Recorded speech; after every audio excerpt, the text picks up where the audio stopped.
सारी बाणा ने हाथ जोड़कर राम राम। दीपावली आ रही है, दीपावली की हार्दिक शुभकामनाएं। हामी बाप ने एक दिवाली की कथा सुनाऊंगी। पसंद आवे तो लाइक करिए, शेयर करिए और कमेंट करके जरूर बताइए। प्राचीन समय में एक नगर में एक साहूकार रहता था। उसकी एक लड़की थी। वह नित्य पीपल देवता की पूजा करती थी। उसने देखा कि महालक्ष्मी जी उसी पीपल से निकला करती है। एक दिन लक्ष्मी जी उस साहूकार की लड़की से बोली, मैं तुझ पर बहुत प्रसन्न हूँ, इसलिए तू मेरी सहेली बनना स्वीकार कर ले। लड़की बोली, क्षमा कीजिए, मैं अपने माता पिता से पूछ कर बताऊंगी। इसके बाद वह अपने माता पिता की आज्ञा प्राप्त कर श्री लक्ष्मी जी की सहेली बन गई।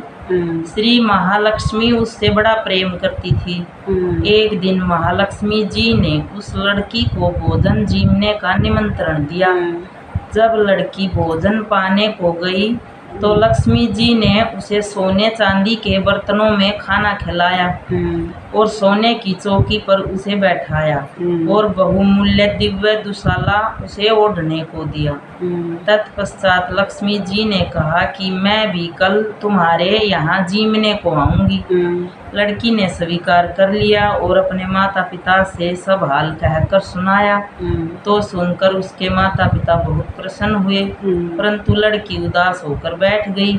कारण पूछने पर उसने अपने पिता को बताया कि लक्ष्मी जी का वैभव बहुत बड़ा है, मैं उन्हें कैसे संतुष्ट कर सकूंगी। उसके पिता ने कहा कि बेटी, गोबर से पृथ्वी लीप कर जैसा भी बन पाए उन्हें रूखा सूखा श्रद्धा और प्रेम से खिला देना।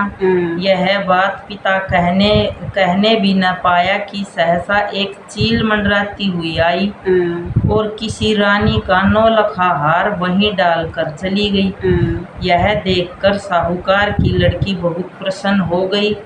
उसने उस हार को थाल में रख करके बहुत बढ़िया दुशाले से ढककर रख दिया। तब तक श्री गणेश और महालक्ष्मी जी भी वहां आ गए।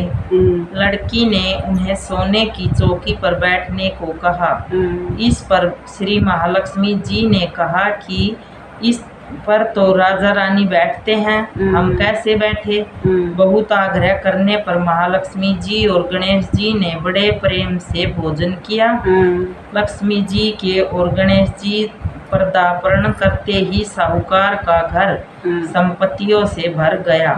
महालक्ष्मी जी जिस प्रकार साहूकार का घर धन संपत्ति से भर दिया था, उसी प्रकार सभी के घरों में धन संपत्ति भरकर सभी को कृतार्थ कर दे। हम भी यही चाहते हैं कि सभी बहन भाई श्री लक्ष्मी जी की पूजा करें और सबका घर अन्न धन और सब सुखों से संपूर्ण भर जाए। जय लक्ष्मी माता।